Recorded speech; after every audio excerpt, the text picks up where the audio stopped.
Sir एक बार photo लो हम sir bye sir turn down sir right आपके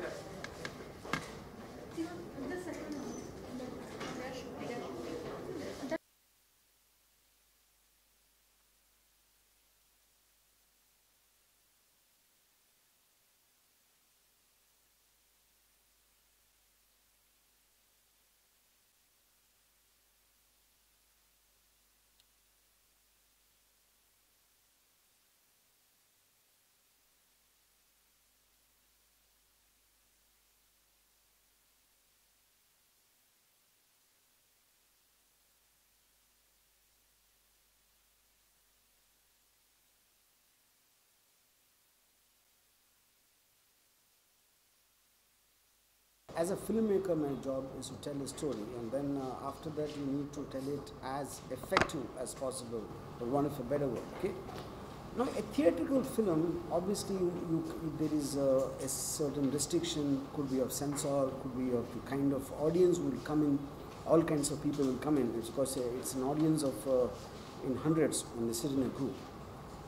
And so you obviously have to have certain restrictions, both legal and commercial and various other considerations. But when on the web you're telling a story, you're actually telling it one person at a time, and he's only coming there if he's interested in the subject matter, and he also is aware of what he's going to see. So I think nothing will be lost in translation in terms of how effectively I can tell. So I know so much about the underworld. And even if you look at the language or certain imagery, which is like a part and thing, like when you see a foreign film or something, you don't feel it as long as it is coming in a context. But trying to hide it or trying to water it down, I think it is doing injustice to the aspect of what it is supposed to be. Right. But see, for example, first time one saw an imagery was in Bandit Queen, right, and Shekhar Kapoor made some 25 years back. But you know it is coming in a context. It is not meant for a certain reason. Or first time you heard expletives in Satya, which came in 99 or 98. Even there, they felt it's in context. So I think if you've seen it, you know that not a single shot is being did for effect. And you know that they're all a part of a certain world. And the language and images, I think, are an intrinsic part of the world. That is what my whole point is. So, but talking about imagery, I think this is the first time perhaps you have pushed the envelope as far as web series goes. Female nudity is not something that we often see even in Indian web series. So, how did you tackle that subject, and how much of a preparation did it take from the actresses' end? I mean, I would say that when I met, actors or actresses, the kind of certain things which are required, when I told them my intention and I told them what exactly it means, and world over, you see, first of all, web series is a digital world. It is not bound by areas. It's not like it is being seen only by people in this region. The digital world is a separate world. It's an alternative world. You know, I can watch Narcos, which is being made in Colombia, and a subtitle version, people in South Indian villages are watching Narcos. So I think when you come to digital or web series, you should not think in terms of cinema or a certain group or a certain region or a certain kind of people watching. I mean, you might have 500 people watch it in Colombia, you might only have 10 people watch in Bangalore, for example. I'm saying that happens all the time in the digital world. As a filmmaker, so when I explain this, even the actors and whoever were involved, they were convinced with my sincerity and my logic, and they trusted me with how I will do that. Yeah. As a filmmaker, like the 90s, this underworld was rampant in the industry, our film industry. So what was your experience like? And many of your films are also on underworld. Yeah. And see, there are 2 points. One is, I don't know if underworld is relevant today as much as in the. I think it pretty much lost its high in 2005, I would think, around that. Maybe that's around 10 years back, 10, 12 years back. But the point is, when you're telling a story, I don't think it's about whether it is happening now or it happened like in the 1920s is when the mafia started in America just after the prohibition time. And pretty much by 1950s it got over. And Godfather was made in early 70s, 1973. So I think any time you see a story, it is eventually the characters and the situation. Then it's a genre. Mafia is a crime drama. We all understand like even Satya, when people said, how does Ramu know so he really knows them, he portrayed them realistically. But who did ever anyone meet a gangster? How do they know it is real? They're connecting to the emotions which seem real, which is the reason it looks real. The pretty much same thing stands for it. Like in the voiceover, it explains why was there escalated criminal activity happened between 95 and 2005? Because after the breakup of the D company, a lot of other gangs were trying to fight. You can understand that. It's like a company breaks up, all the competitors will try to corner the market. It's exactly the same thing which will happen even in the underworld. So that will create situations, that will create characters, that will create interrelationships which you normally never see otherwise all the time. So is the nexus between, the way we see between Bollywood and underworld today still as strong as it was perhaps a decade ago? Oh, not necessarily. I see. To start with, first of all, I think it's a misconception. People think that there's a nexus between the underworld and Bollywood. See, there are two reasons. Underworld never put money, which is a misconception. Because underworld also has to put money. Why is it underworld? I mean, it defeats the purpose. Most of the time, either they use it for publicity, and they used to get a high to scare who we think are stars and big filmmakers, And the third thing is they used to help friends by making a phone call, things like that. But pretty much the underworld at that time was in a mood of being in the news. They were just very publicity crazy at that time, apart from other reasons what I mentioned. But when the CIU was created, the Encounter Corps in 98 to 99, pretty much by 2004, they killed most of the gangsters, So that created a huge, they also lost a lot in terms of their power and everything. So that pretty much signaled, like I said, the end of it. And disbanding of the Encounter Squad in 2005, more or less is a signal that the underworld as a force has been completely reduced. So will we get to see the series on YouTube? Yeah, of course. The point is, whether it's on YouTube or Vimeo, it is eventually made for the digital market. No, correct. The reason why I'm asking that is because YouTube has a no nudity clause. Unless then it might come in age restriction, depending upon how. No, even in age restriction, it is allowed only if it is for educational or scientific. That's not true. That's not true. But sir, because you've majorly made crime dramas and gangster stories, so have you ever been at the receiving end, because the subject matter that you're dealing with involves a lot of risk? So has that ever happened? But if I'm still alive, then I was not on the receiving end. No, but in a way perhaps that you were ever threatened by any of that? Because the subject is to be serious, to start with, first of all, why would the underworld have any problem with anyone making... Underworld is a kind of an illegal business organization, for the want of a better word. And they are not concerned about, they are not like terrorists who are selling an ideology. They are not trying to sell a certain thought and where they think a filmmaker is trying to counter them. So pretty much I think they would either ignore or they would be thinking that there might have been some things wrongly or too wrongly portrayed. Otherwise, technically speaking, there's no reason to be. Yeah, it's very much like if I make a film on businessmen won't be upset with me,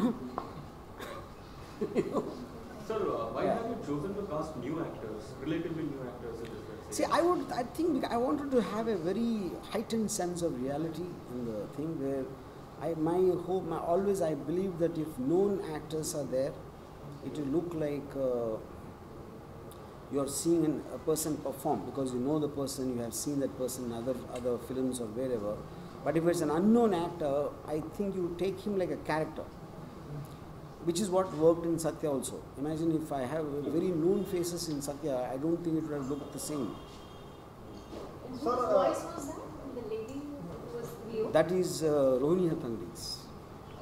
sir आप हमेशा एक बेबाकी से tweet करते रहते हैं, अभी हाल ही में अभिजीत को ट्विटर से बैन किया गया, आपका क्या टेक है इस चीज़? Sir, can you please only talk about guns and thighs?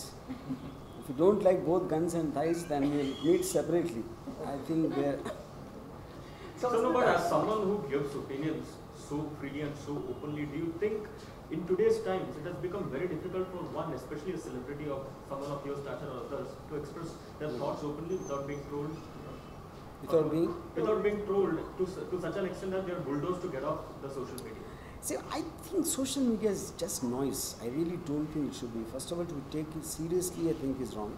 Because eventually it is a democracy and everyone has a right to speak by the constitution.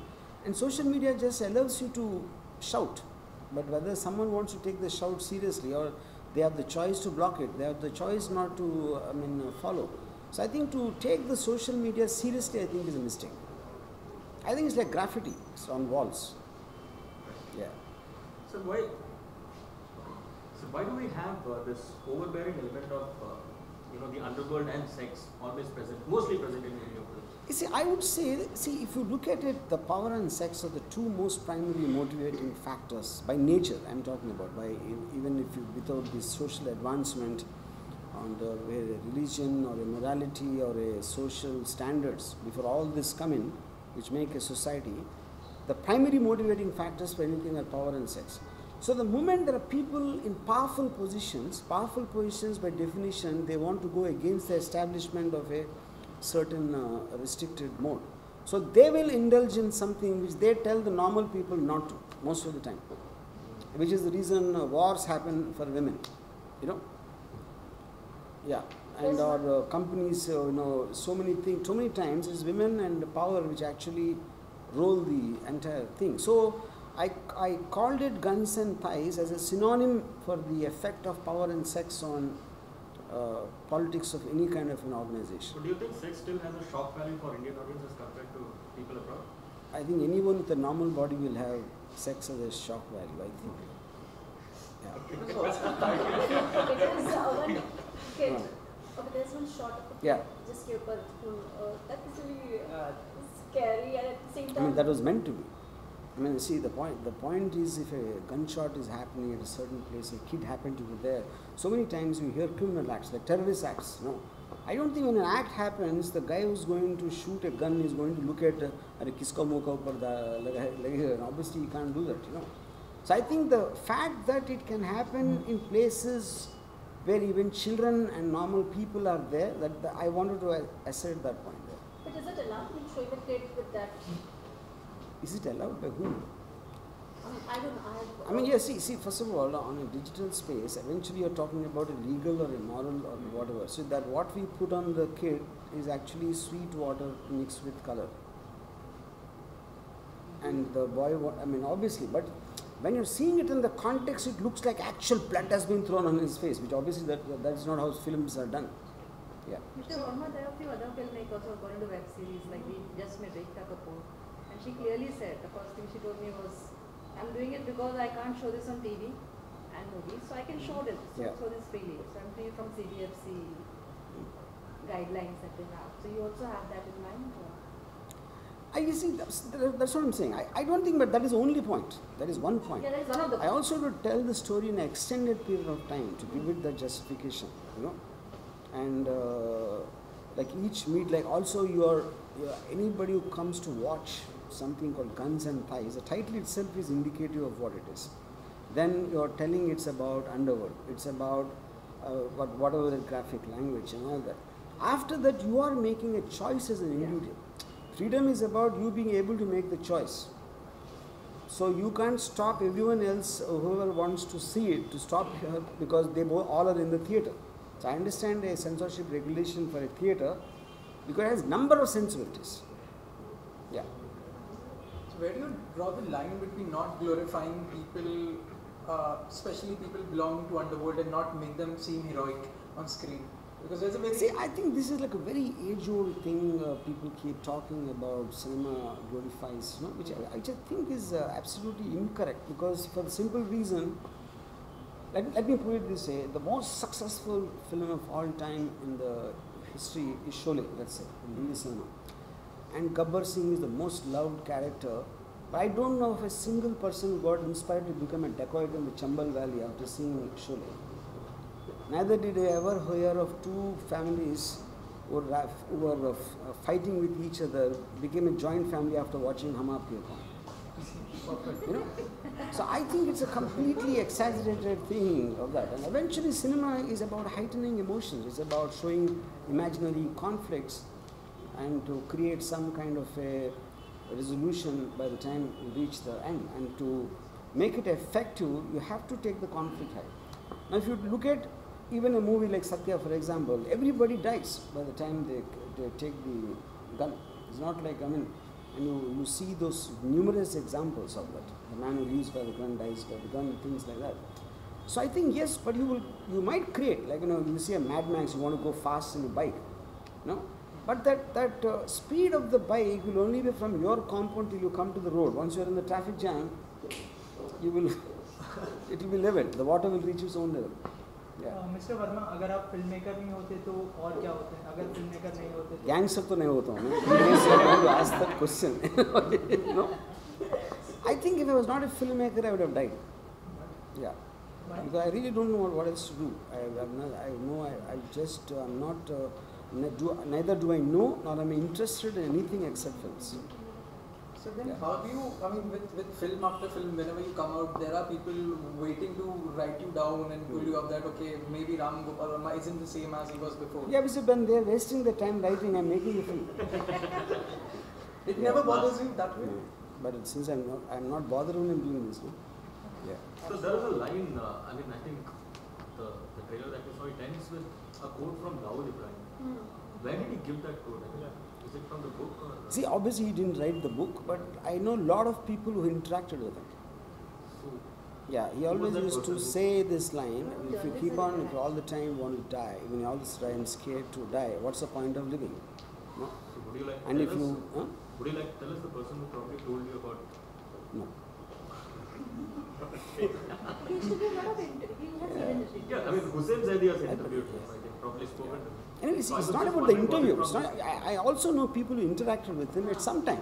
You're talking about some 30-year career. Has he ever contacted you? No. From you?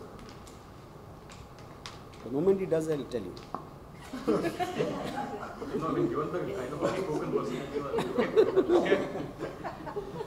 Sir, are you happy with the response that you received for Sarkar 3? How would you put it? I want to just stick to guns and thighs for the moment. Yeah.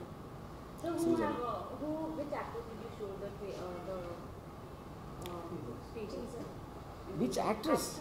Yeah. Actors, like Did you show it to Amitabh sir or maybe anybody? No. I didn't show it to. I mean, till the time I released it now, I haven't shown it to anyone. So Are how? you planning to show? Are you planning to meet someone that you will show your friends industry? I mean, but this is now it's on YouTube. Anyone who wants to see it will see it. What's the point of me showing it anywhere? So how do you see the government put the tax slab on cinema 28%? I have no clue about it. What Yes. Yeah. Such a high slab tax? I don't. I mean, I already told you the answer. I don't get into all these financial details. Yeah.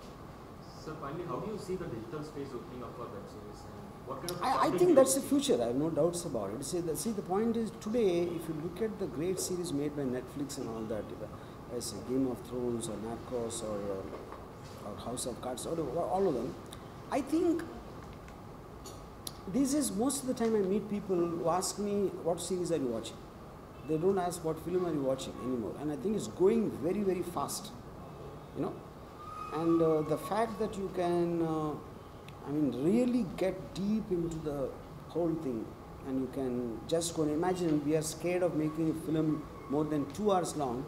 People are binge watching something like a Narcos for 12 hours at a stretch, which means the content is so interesting, So I think your mindset completely changes when you're thinking of it in terms of a web series. You don't need to have that stipulated first act, second act, interval kab hai, climax kab hai, pre-climax. All this you can just take it out and tell the story in your own way, as long as you think it deserves to be told. Does it mean that it is a threat to films? The series and everything, is it a threat? I won't say threat. I think they all will survive in their own things. I mean, it's like, I think it's a different way of listening to, you can go to an IMAX, you can see it, you can see a short film, you can see a long film. I think it is just one more, I would say, yeah. ऐसी कोई genre जो आपको लगता है अभी तक try नहीं किया मैं करना चाहता हूँ ऐसी कोई इच्छा कि ये story होना चाहिए I think I just put my finger in every genre. I really don't know if, at least the ones I am interested in, I would say. Yeah. So how do you see the Bahubali recording the 50 Yeah. box office collection? Yeah. What is your response? Because How is respond? That is it what just. is your opinion on this? How Indian cinema is growing in I think that is like a phenomena. I think Bahubali, more than a film, I think it's a phenomena. I think it is going to rewrite all the rules of the big screen forever. Yeah. Is it more creatively satisfying for you, web series, as a filmmaker? I think this is the height of satisfaction for the simple reason that I can tell and I can show exactly what I deeply feel about without thinking for 1 second about, ये क्या होगा, आपको कैसा लगेगा, उनको कैसा, all this. It is like I said in the beginning of the interview, nothing gets lost in translation. It is just the nearest to what as a maker, as a storyteller I want to say, I can just say it. So what are the series that you're watching? Right now?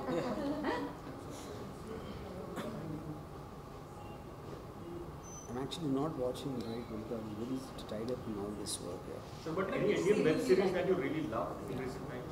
I honestly haven't really seen any of the Indian web series. I haven't, but I watch foreign, yeah. An international series you like? I like Narcos, House of Cards. We saw the quotes there of Pablo Escobar. Yeah. Pablo Escobar, I studied him a lot. I read a lot of books of him and things like that.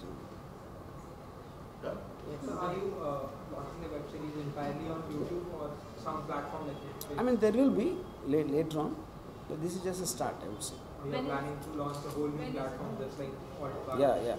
Even that is on the cards. When you are launching the series? I've not yet decided, but I would think in a couple of months' time. Ready? Complete? No.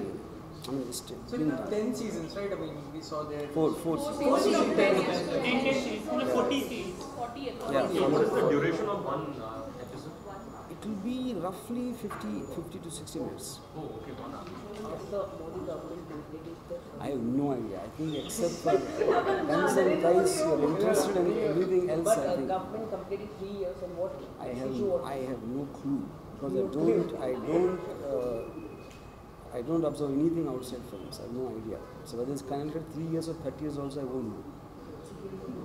Thank you, sir. Thank you.